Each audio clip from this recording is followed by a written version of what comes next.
Américains, Français. Nous sommes le Cameroun. Merci.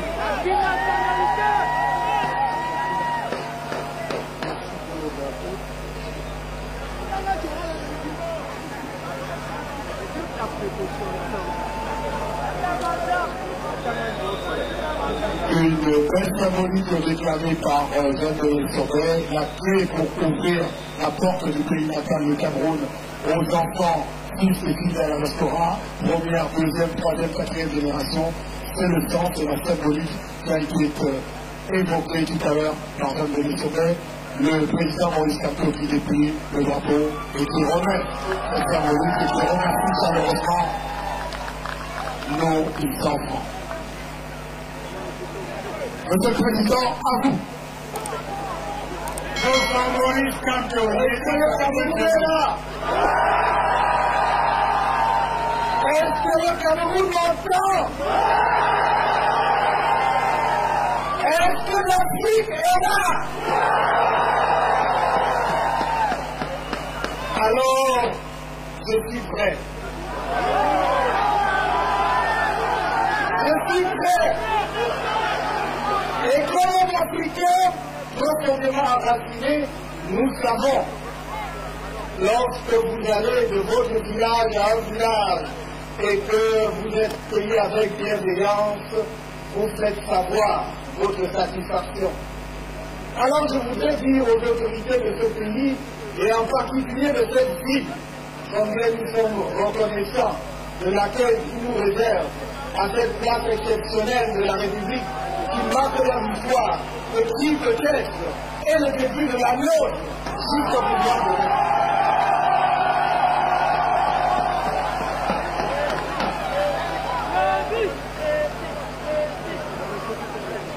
Avant toute chose, je voudrais vous dire que je ne présenterai pas cet après-midi ou ce soir mon programme politique pour 2025. Je réserve ce privilège aux Camerounais qui sont sur le territoire du Cameroun pour une raison simple. Bien que la diaspora soit chère à mon cœur, nous voulons gouverner le Cameroun, pas la France. Alors, c'est à eux que je dévoilerai le programme en premier, mais vous l'aurez bien entendu. Vous l'aurez dans toutes les versions. Je vais vous dire seulement cet après-midi ou en fait cette journée quelques idées qui me sont chères dans le rapport avec la diaspora et par rapport aux perspectives de notre pays.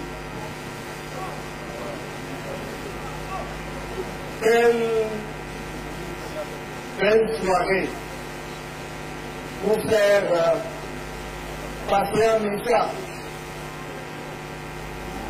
Mon message, je suis le messager ici, aujourd'hui à Paris, je suis le messager de l'unité foncière du Cameroun. De l'unité structurelle du Cameroun. De l'unité ontologique du Cameroun. L'unité structurelle, c'est-à-dire de l'articulation de toutes les communautés camerounaises. De l'unité ontologique, parce qu'en nous, en dépit de tout ce qu'on peut vous dire, ce sont des mensonges, coule le même sang, le même souffle, le même esprit. Qui ne serait pas heureux de, en place de la République à Paris, rempli par des Camerounais pour accueillir un Camerounais? Ceux qui sont jaloux vont vous dire, ah, il va seulement à Paris bavarder. Qui nous laisse la possibilité d'organiser tout devant nos métiers au Cameroun? Et on sera 6 fois comme ça. Le message que je vous envoie, que personne ne vous divise. Vous pouvez avoir des désaccords. Vous avez même été verbalement violents les uns contre les autres. Mais n'oubliez jamais qu'une maison divisée Yaoundé est toujours une maison perdue. C'est difficile à admettre. Il y a eu beaucoup de violence. Mais nous devons être capables, justement, de grimper au sommet de la montagne. Et grimper au sommet de la montagne, c'est avoir la capacité de dépasser ses propres douleurs. Sinon, moi-même, je serais incapable de pardon. Pourtant, j'ai déjà pardonné à tout le monde.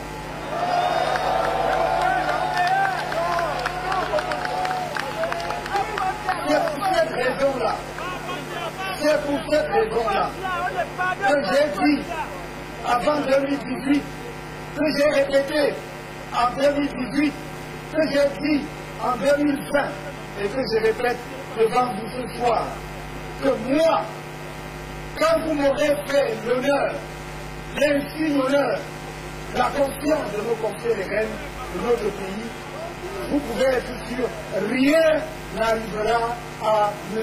Bila et sa famille. Rien. Je n'en porte garant. Je n'ai pas le temps pour la haine. Je n'ai pas le temps pour la haine. J'ai le temps pour partir le Cameroun avec vous. J'ai le temps de passer, de supprimer tous les obstacles qui vous empêchent d'aller et venir, d'apporter toutes vos connaissances, vos contributions au Cameroun. Ce sont ces obstacles, ces barrières que nous allons éliminer dans les 3 mois qui suivent notre arrivée au pouvoir. Une personne d'entre vous ne sera stoppée à l'aéroport pour des motifs fallacieux.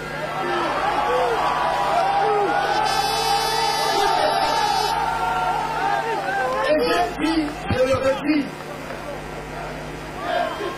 nous allons établir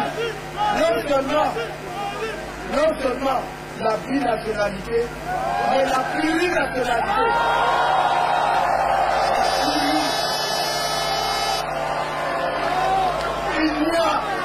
Il n'y a aucun pays dans le monde aujourd'hui qui peut avoir une diaspora de la qualité de la diaspora camerounaise et ne pas accélérer son développement. Et tous les pays qui, en une seule génération, ont changé complètement la donne, comme la Chine hier, le Vietnam aujourd'hui, même le Maroc non loin de chez nous, c'est ceux qui ont activé leur diaspora et qui les ont accueillis les bras ouverts, qui les ont mis au centre du processus du développement. C'est ce que je voudrais faire avec vous. Portez ce message partout. Que tous les Camerounais qui m'entendent aujourd'hui, je sais que si vous êtes là, si nombreux, c'est parce que vous aimez votre pays. Personne d'entre vous n'aurait sacrifié son samedi, jour de repos, s'il n'était viscéralement attaché à ce pays, s'il n'aimait pas. C'est un signe qui doit nous parler. Et pour moi, c'est un signe qui nous parle depuis très longtemps déjà, parce que je peux prétendre, sans valider autour, être le premier homme politique qui a posé le problème de la diaspora sur la scène camerounaise. Allez regarder, déjà en 2012, dans notre projet de société, mais bien avant. Et j'ai toujours dit, si la diaspora est dure vis-à-vis des dirigeants de notre pays, c'est qu'ils aimeraient tellement que les choses marchent mieux et que leur pays se développe plus vite. C'est parce qu'ils aiment leur pays, c'est pas parce qu'ils sont contre leur pays.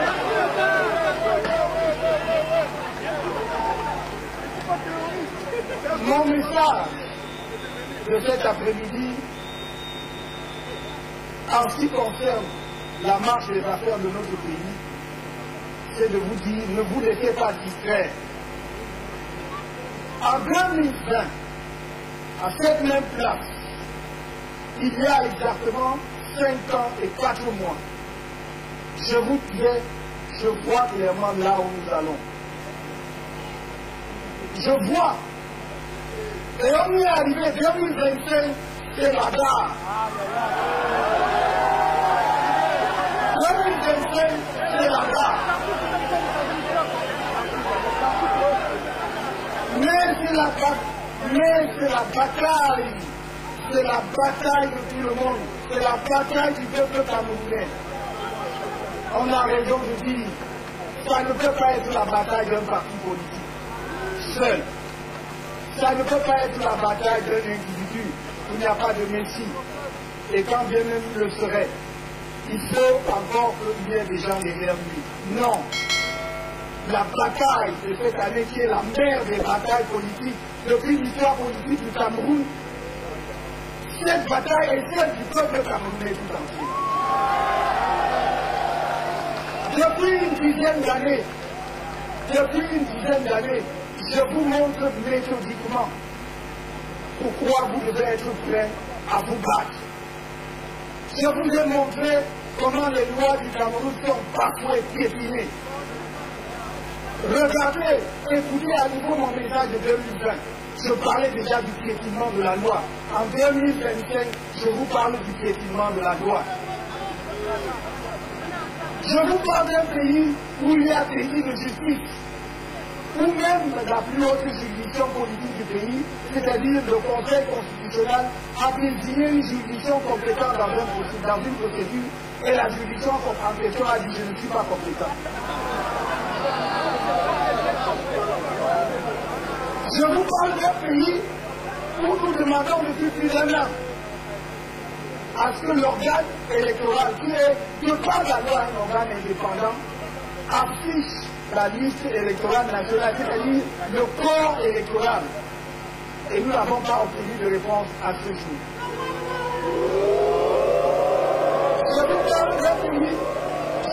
Je vous parle d'un pays où ce même organe électoral s'est organisé pour bloquer le corps électoral au Cameroun autour de 7 millions et de 7 millions 600 000 depuis 10 ans, depuis 2012. Depuis 2012. Vous avez vu qu'en 2024, on a dit qu'on a atteint 8 millions 211 000. Et donc après on nous a dit qu'on a fait le toilettage parce qu'il y avait des gens dont on ne retrouvait pas les empreintes digitales. Je ne sais pas sur quel chantier ils travaillent, ni dans quelle plantation, et on a ramené le corps électoral en dessous de 8 millions. On a enlevé 211 millions, 211 000, sans nous dire comment. Voilà la réalité du Cameroun aujourd'hui.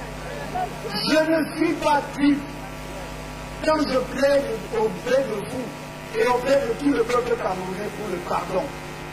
Non, c'est parce que je suis trop conscient des urgences.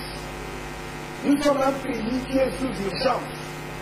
Ce pays a besoin d'être sauvé parce qu'il faut de l'eau potable, parce qu'il faut de l'électricité, parce qu'il faut que les gens puissent accéder aux soins de santé. Et j'arrête cette demande-là. Donc avec cela, nous avons besoin de nous retrouver, d'être ensemble pour porter vers la pente l'espérance des Camerounais. Je n'ai pas le temps pour la haine, je n'ai pas le temps pour le règlement des comptes. J'ai besoin de chacun de vous.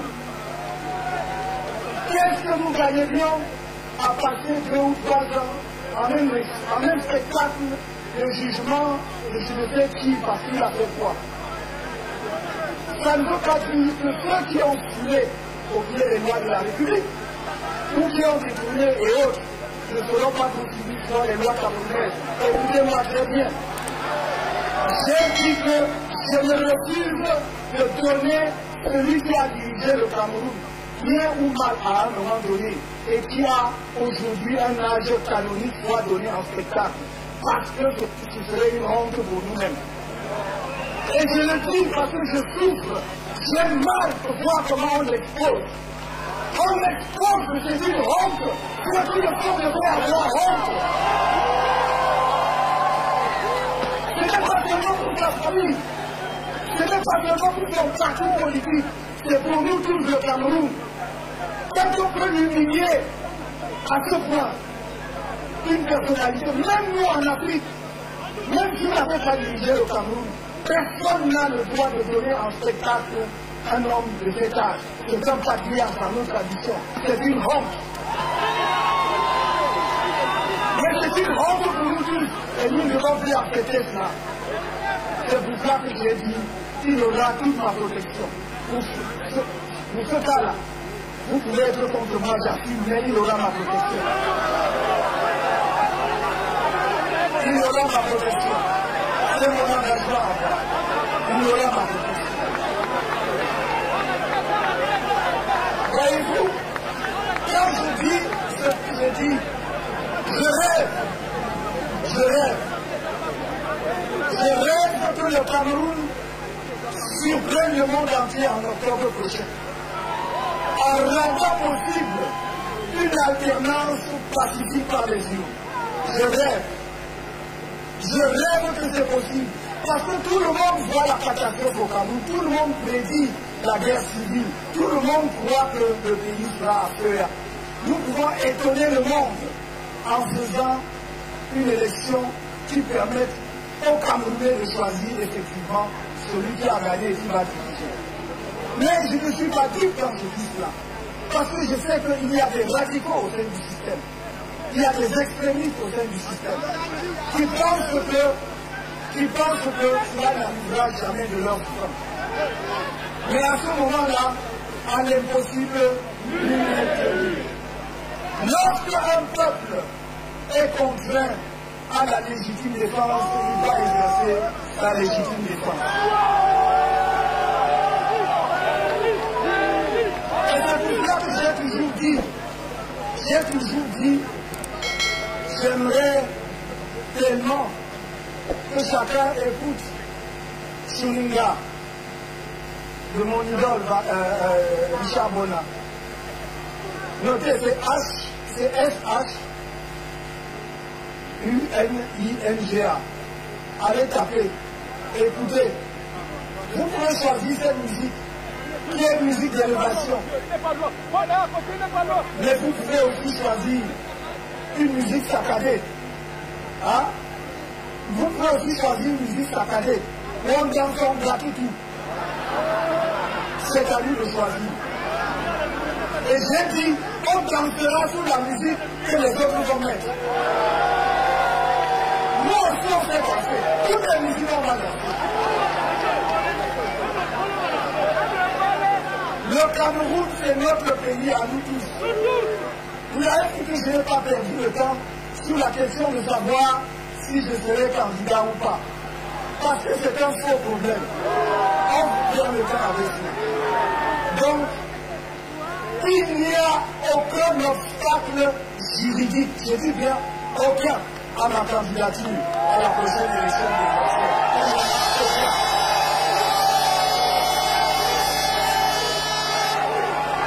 présidentielle. Et je vais vous dire, l'argument.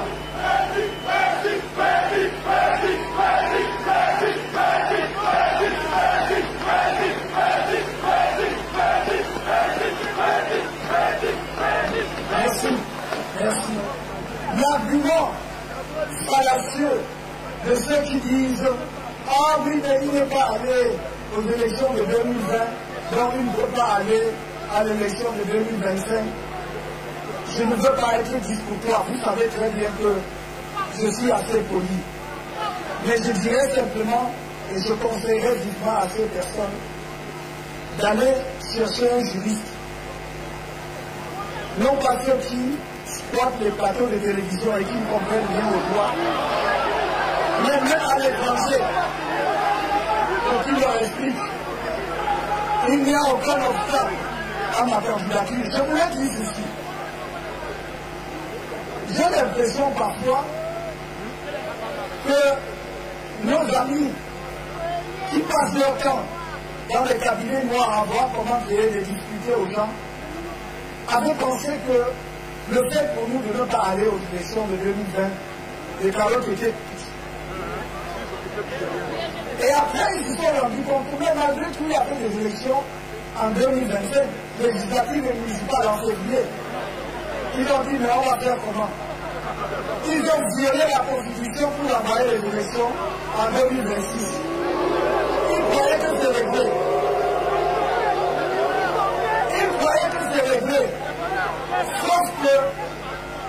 Sauf que, comme l'ont montré d'excellents juristes par ailleurs, la combinaison de l'article 121 et des dispositions de l'article 15 alinéa 3 de la Constitution rendent possible ma candidature. Alors du coup,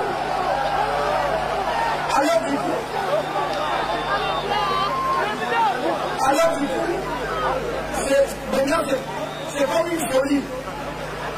Même ceux qui avaient fait des études, y compris en venant ici, ils ont brûlé leur tête, ils ont tout déchiré pour aller au quartier. Maintenant, c'est le droit du quartier qui sont sur le plateau de l'élection. Je me demande, parce que c'est un problème sérieux pour l'éducation de nos enfants, parce que je me demande ce qu'ils enseignent maintenant dans les amphithéâtres. Qu'est-ce qu'ils enseignent à nos enfants dans les amphithéâtres? Voilà le problème aujourd'hui. Voyez un pays où on a tout déconstruit. On a tout déconstruit. Au Cameroun, il n'y a plus de repères. Dites-moi, est-ce qu'il y a encore des repères? Les enfants grandissent sans dire j'aimerais être comme. J'aimerais être comme. Non, on a tout détruit. Parce qu'il faut que survivre une seule image, un seul individu.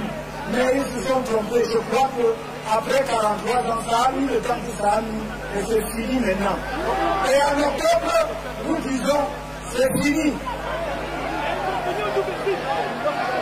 Alors, me vient une petite chanson. Cameroun 2025, changement. Cameroun 2025. Cameroun 2025. Changement, changement, changement. Cameroun 2025. Changement. 2025. La bonne nuit.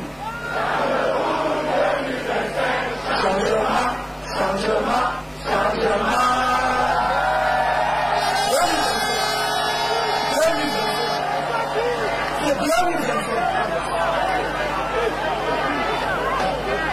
Vous voyez, nous devons mettre un terme à ça. Je le dis, cet après-midi, cette fin de journée, où on prévoyait même la pluie, vous voyez, et qui n'est pas là, cette fin de journée est beaucoup trop belle. Pour que je ne vous renouvelle pas mon amour, je vous aime. Je vous aime. Je vous aime. J'aime sans condition. J'aime irrémédiablement. J'aime sans condition. Mon patriotisme est sans condition. Mon amour pour chacun de vous est sans condition. Et puis, et continuez comme certains l'ont dit. Dites que vous ne m'aimez pas, moi je dis que je vous aime.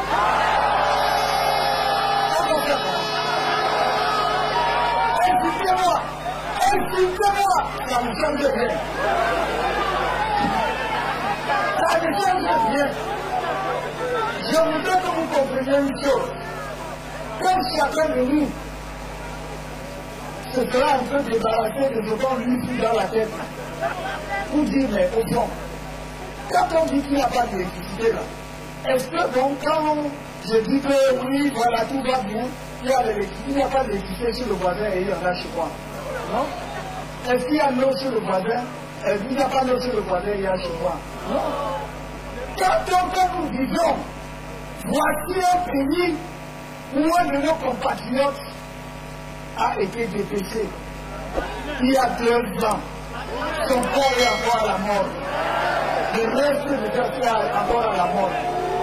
Est-ce que c'est une affaire d'un individu? Est-ce qu'on est contre quelqu'un? Est-ce que c'est normal que ça se passe ici? Où est ma fille de vous?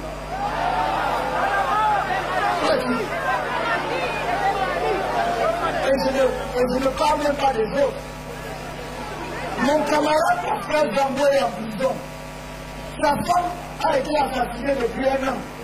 Son corps est à la mort, on n'a toujours pas dit qu'il a fait. Au contraire, on a attrapé, on a arrêté son fils pour dire que c'est lui en prison. C'est ça que nous voulons. C'est pour cela que je vous dis, écoutez-moi très bien, mes chers amis, mes chers frères et sœurs. Ma mission première sur la scène politique du Cameroun, c'est de rassembler, c'est d'unir les Camerounais, c'est de les scinder, parce qu'avec eux, je suis sûr la victoire. C'est comme ça que ça va se passer. C'est de l'excuser.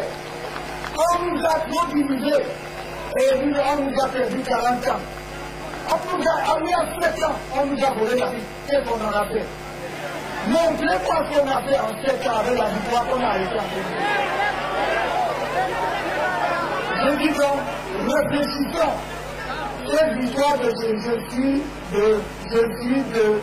suis et puis quoi? Chacun est de quelque part, non? Qui a choisi d'être de là-bas? Je vous dis toujours, Camerounais, jugez-moi pour ce que je suis, pour ce que je fais, pour ce que je dis. C'est ça. Les gens sont allés construire des montagnes de mensonges sur moi depuis qu'ils n'arrivent pas. Parce que quelqu'un l'a appelé tout à l'heure un livre que j'ai écrit en 1997, 91, 93. Je suis sujet déjà le tribalisme dedans. J'étais à peine dans la trentaine. Aujourd'hui, on fait un débat oiseux, un débat qui est très juridique sur le mandat impératif. J'ai écrit là-dessus en 1996-97. Et ça corrobore ce que je disais aujourd'hui. Donc moi je crois que le moment est venu. Le moment est venu pour nous de récupérer notre pays. Nous devons récupérer notre pays. Nous devons reprendre notre pays et le mettre dans tout l'orbite du développement. Vous en savez beaucoup. J'ai dit la diaspora. La diaspora ne doit pas être une sorte d'épouvantail qu'on agite. La diaspora doit être un des leviers majeurs du développement du Cameroun. Et partout où j'ai regardé, on ne dit pas que tout le monde va rentrer au Cameroun. Mais il y a des partenaires que l'on construit pour que même la diaspora qui reste ici continue à participer au développement du pays. Que ceux qui veulent rentrer rentrent, parce qu'on créera des conditions optimales pour que quand ils viennent, vous voyez, vous touchez ici, vous épargnez de l'argent. Le jour où vous rentrez, vous voulez construire par exemple une usine. On vous montre quelqu'un qui vend le terrain. Vous l'achetez 2 jours après, vous pouvez construire une usine. Ce sont les marchés qui sortent. Mais si on met en place les structures que nous voulons pour la diaspora, notamment une agence nationale, un fonds de la diaspora, avec un guichet unique, c'est cette institution-là qui va faire la sécurité foncière. De façon à ce que lorsque vous achetez votre parcelle là-bas, vous êtes sûr.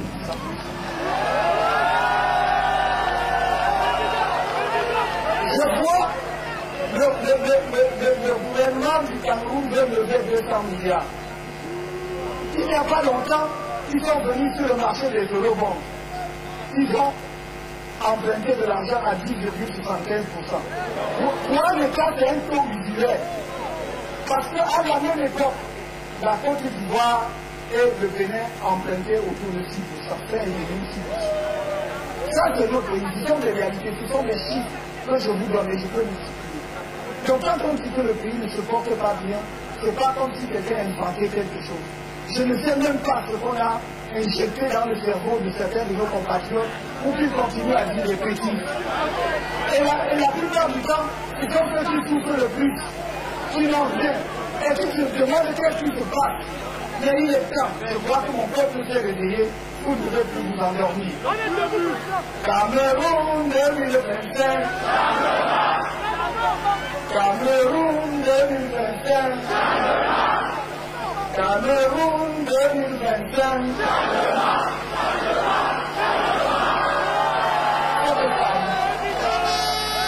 Et je voudrais, pour terminer, c'est la deuxième articulation de mon propos, vous dire ceci. J'entends souvent, et j'ai entendu en particulier, en 2024, les Camerounais disent le Sénégal nous parle. Mais le Sénégal nous parle, mais nous ne comprenons pas ce que nous dit le Sénégal. Les gens ne voient que le résultat. c'est-à-dire le fait que 2 jeunes Sénégalais ont accédé au pouvoir par les yeux. Mais ils oublient toute la bataille qui a eu lieu, la lutte politique qui a eu lieu et qui a abouti à ce résultat. Vous voyez les Camerounais, comme on aime beaucoup le football, je suis sûr que très rapidement là, vous allez dire, laissez-vous-même, on va regarder la Champions League. Et puis on dit, et il va s'installer devant sa télé, il va boire une bonne bière, après il va dire, mais qu'est-ce que ça doit même dire? C'est pas une affaire de Canto, qu'est-ce que nous faisons ensemble pour que ça change en 2025? Et je vous le dis ici, je le dis au peuple camerounais qui me regarde du pays, si nous ratons en 2025, c'est la faute du peuple camerounais. Est-ce que vous avez compris? Si nous ratons le changement après lequel court le peuple camerounais depuis des décennies, ce sera la faute du peuple. Voilà, n'attendez que ça. Parce que le Sénégal, pour obtenir les résultats que vous avez vus, les jeunes Sénégalais qui sont battus tout au long de l'année 2023 et 2024, il y a eu pratiquement 50 morts. Oui. Ne croyez pas que quelque part les gens se couchent et le changement et les transformations arrivent. Je ne vous ai jamais demandé autre chose que de dire exiger dans notre pays que les gens respectent la loi. Nous demandons que les gens respectent les lois de la République. En plus, ce sont des lois qu'eux-mêmes ont votées. Ils ont fait voter à l'Assemblée. Et c'est un leurre, ils nous trompent, mais ils ne respectent pas. Quand on respecte les lois du Cameroun et vous-même vous verrez les résultats, on n'aura pas besoin qu'un seul Camerounais tombe, qu'une goutte de sang se verse. Mais je dis encore une fois, il ne faut pas prendre le peuple camerounais pour acquis. Il faut savoir que ce peuple qui est aussi patient est capable aussi de dire non, ça suffit. Et j'aime tellement mon pays, vous dire, je souhaite de tout mon cœur qu'on ne passe pas par la case de la violence. C'est même pour les mêmes raisons, mes chers amis, que j'ai toujours dit que la crise anglophone devait être résolue autour d'une table de négociation inclusive. Il y a des gens qui ont testé les théories, les grandes théories universitaires pour montrer deux phrases que tu dois apprendre à l'école. Hein? Que l'État a le monopole de la violence de Chikou. Si on lui demande même ce que ça veut dire, l'État a le monopole de la violence de Chikou. L'État n'a-t-il pas un devoir de protection des citoyens? C'est son premier devoir. C'est le premier devoir de l'État, protéger les citoyens. Et donc, j'ai toujours préconisé. Et c'est pour cela que mon message, je le réitère aujourd'hui, en direction de tous les Camerounais, en particulier de nos frères et sœurs des régions du Nord-Ouest et du Sud-Ouest. 2025 est une fenêtre d'opportunité pour un règlement politique de la crise anglophone. Un règlement politique profond où on va discuter avec tous les acteurs, où on va libérer les prisonniers politiques et où nous allons discuter des problèmes profonds, y compris la forme de l'État. J'ai toujours dit que la sécession n'est pas une option. Il faut donc que ce soit clair, mon discours doit être clair là-dessus. La sécession n'est pas une option. Mais il y a des discussions internes entre filles et fils d'un même peuple pour trouver les meilleures institutions qui garantissent l'autonomie, la liberté et les contributions des uns et des autres doivent pouvoir être menées. C'est ce en quoi je m'engage. Et j'ai toujours dit, je le répète, ma première sortie, si vous me portez à la présidence de la République, ma première sortie de la capitale, ce sera pour aller dans les régions du Nord-Ouest et du Sud-Ouest. La première sortie. Vous ne pouvez pas diminuer un peuple église que vous l'aimez. Vous ne pouvez pas diminuer un peuple église que vous voulez développer. Vous allez la maison. Ça n'est pas possible. C'est le gouvernement lui-même, par un décret du Premier ministre, qui a dit que les régions du Nord-Ouest et du Sud-Ouest sont fiscalement sinistrées. C'est-à-dire que ces régions ne participent plus à l'économie du pays. Vous pouvez constater ça depuis 2019 et vous êtes tranquille, 6 ans après, il y a donc un problème. Je pense que nos frères et sœurs qui dirigent le Cameroun, ou peut-être plus le courage de faire, ça nous a dépassé vraiment de nous prendre. Mais nous devons les aider. Nous devons les aider à partir. Aidons-les à partir, à sortir. Pour que notre pays continue. Donc, le Sénégal nous parle, tout comme l'Afrique est dans une nouvelle dynamique. L'Afrique est dans une nouvelle dynamique. Le discours prononcé par Maurice Kamto lors du rassemblement du Mouvement pour la Renaissance du Cameroun, MRC, à Paris constitue une intervention politique majeure à l'approche des élections présidentielles camerounaises de 2025.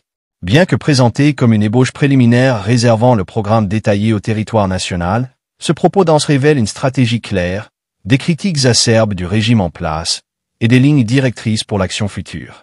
L'analyse objective met en lumière plusieurs dimensions structurantes, tout en pointant des tensions rhétoriques et des zones d'ombre significatives. L'unité nationale est érigée en principe sacré et en impératif de survie. Kamto se présente comme le messager et l'unique porteur du tambour, symbole d'un rassemblement incontournable.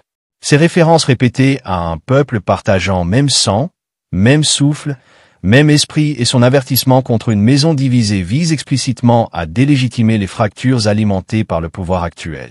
Cette insistance sert un triple objectif: consolider sa légitimité de leader fédérateur, mobiliser une base élargie au-delà des clivages partisans et préparer le terrain électoral en faisant de la cohésion la clé de la victoire. Toutefois, cet appel solennel bute sur la réalité des divisions linguistiques, régionales et politiques qui traversent le Cameroun. La promesse d'un pardon personnel, « j'ai déjà pardonné à tout le monde », semble un geste tactique plus qu'une solution aux rancœurs accumulées lors des répressions passées. Le diagnostic du pays dépeint un état d'urgence aux allures d'agonie. Kamto martèle que le Cameroun a besoin d'être sauvé, énumérant des carences vitales: eau, électricité, accès aux soins. Il dénonce un piétinement systématique de la loi, ciblant particulièrement le Conseil constitutionnel et la manipulation des listes électorales depuis 2012. L'accusation de fraude structurelle, on s'est organisé pour bloquer nos plans électoraux, s'accompagne d'une critique féroce de la gabegie économique, illustrée par des taux d'emprunt exorbitants, 10,75%, comparés à ceux de la Côte d'Ivoire ou du Bénin. La dénonciation culmine dans une charge morale contre la déchéance éducative, quel truc enseigne-t-il dans les amphis, et l'humiliation publique infligée à des personnalités qualifiées de honte nationale. Ce réquisitoire, bien qu'étayé par des rapports internationaux critiques, ignore toute nuance ou progrès, réduisant le bilan du régime à une faillite totale.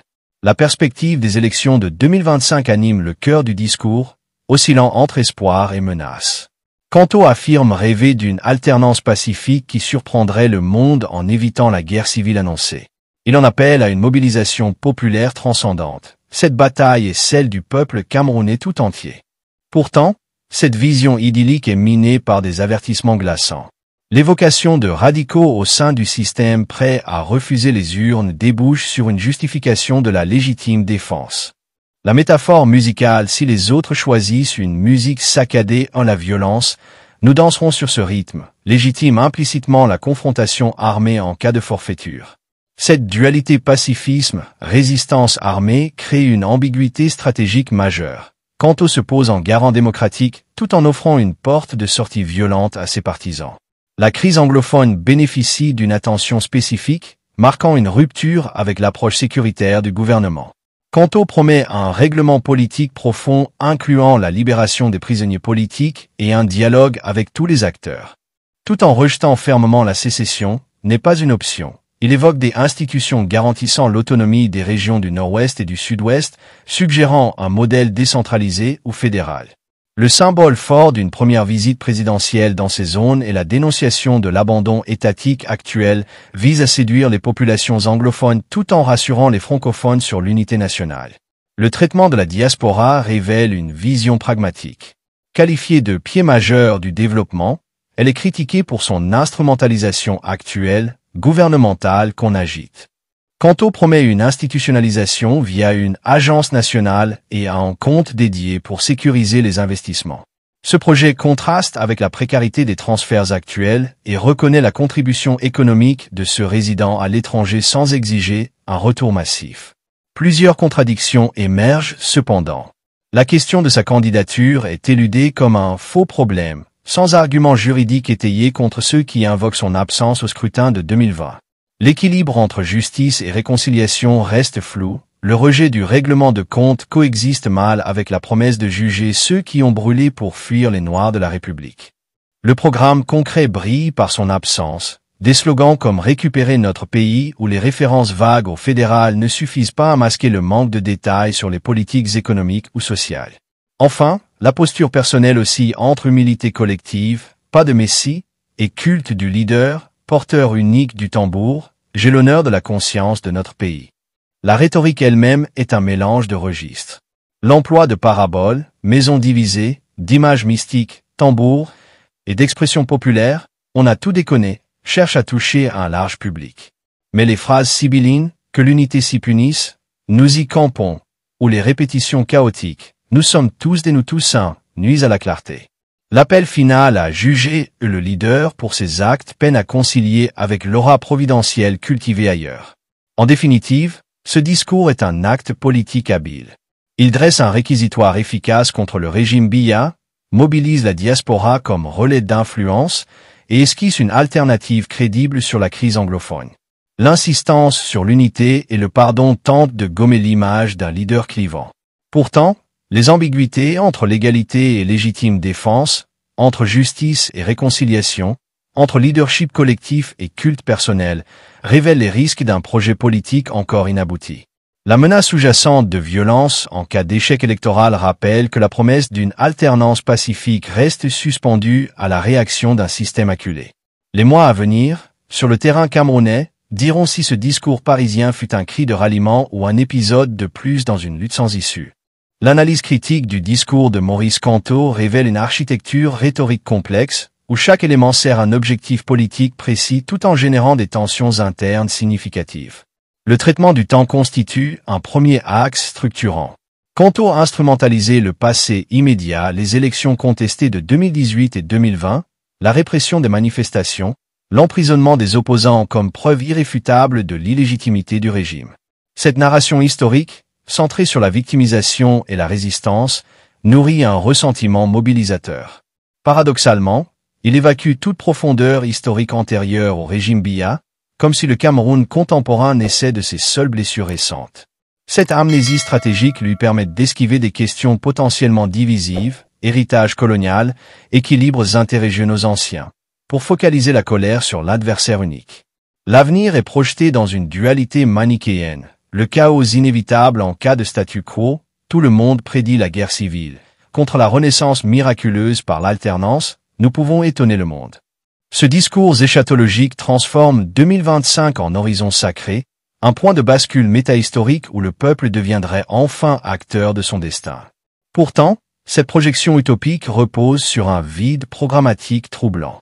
À part des incantations sur l'eau, OTA ou les points de santé, aucune politique sectorielle concrète, éducation, agriculture, industrialisation, n'est esquissée. Le développement se réduit à une conséquence automatique du changement politique, comme si la seule vertu des nouveaux dirigeants suffisait à guérir des décennies de mauvaise gouvernance. La gestion de la violence politique représente une contradiction majeure.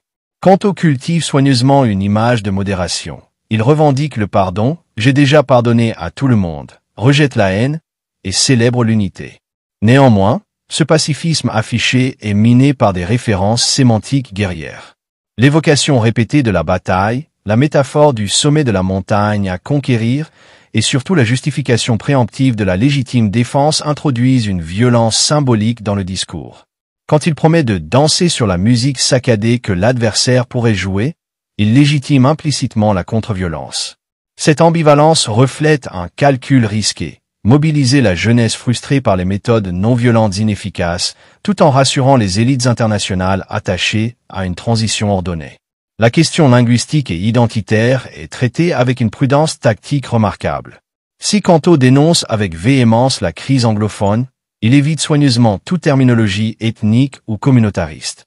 Ses références aux filles et fils du peuple, au sang unique, ou au souffle commun construisent une identité camerounaise homogène, niant implicitement les spécificités culturelles au nom de l'unité nationale. Cette posture assimilationniste contraste avec sa promesse des autonomies pour les régions anglophones, sans jamais préciser si cette autonomie sera territoriale, culturelle ou politique. Le silence sur le bilinguisme institutionnel, pourtant au cœur des revendications anglophones, est révélateur. Kanto semble privilégier l'unité jacobine du modèle francophone tout en instrumentalisant la souffrance périphérique pour attaquer Yaoundé. L'économie du discours mérite une attention particulière. Kanto excelle dans la dénonciation spectaculaire, les taux d'emprunt scandaleux, les amphithéâtres vides de sens, mais échoue à proposer une vision économique cohérente. Sa seule proposition tangible, la création d'une agence pour la diaspora, relève davantage de la technostructure que d'un projet de transformation. L'absence totale de mention sur la dépendance aux hydrocarbures, la diversification économique ou la dette publique, pourtant urgence absolue, suggère soit une méconnaissance des dossiers, soit un choix délibéré de les évacuer au profit de thèmes mobilisateurs, l'égalité, unité. Cette carence alimente le soupçon d'un programme de pouvoir fondé sur la seule alternance personnelle, sans rupture socio-économique profonde. La construction de la figure du leader oscille entre deux modèles antagonistes. D'un côté, Kanto emprunte au messianisme politique africain traditionnel, il est l'unique porteur du tambour, celui dont la conscience guide la nation, celui qui pardonne par grandeur d'âme. Les références mystiques, sang de vie, et la posture sacrificielle, je souffre de voir la honte infligée, participent de cette sacralisation. Mais simultanément, il invoque une légitimité rationaliste et légaliste, se présentant en défenseur de la Constitution piétinée, en technicien du droit, débattant des articles 121 et 15 alinéa 3, en contempteur des cabinets noirs et de la mauvaise gouvernance technique. Cette dualité prophète et juriste révèle une tension fondamentale dans l'opposition camerounaise. Comment incarner l'espoir populaire tout en rassurant sur la compétence gestionnaire? L'appel à la diaspora dépasse largement la simple stratégie financière. Kanto en fait une arme géopolitique et morale. En rassemblant des dizaines de milliers de Camerounais à Paris, il prouve symboliquement sa capacité à incarner la nation au-delà des frontières, un défi direct à un pouvoir perçu comme replié dans son bunker yaoundéais.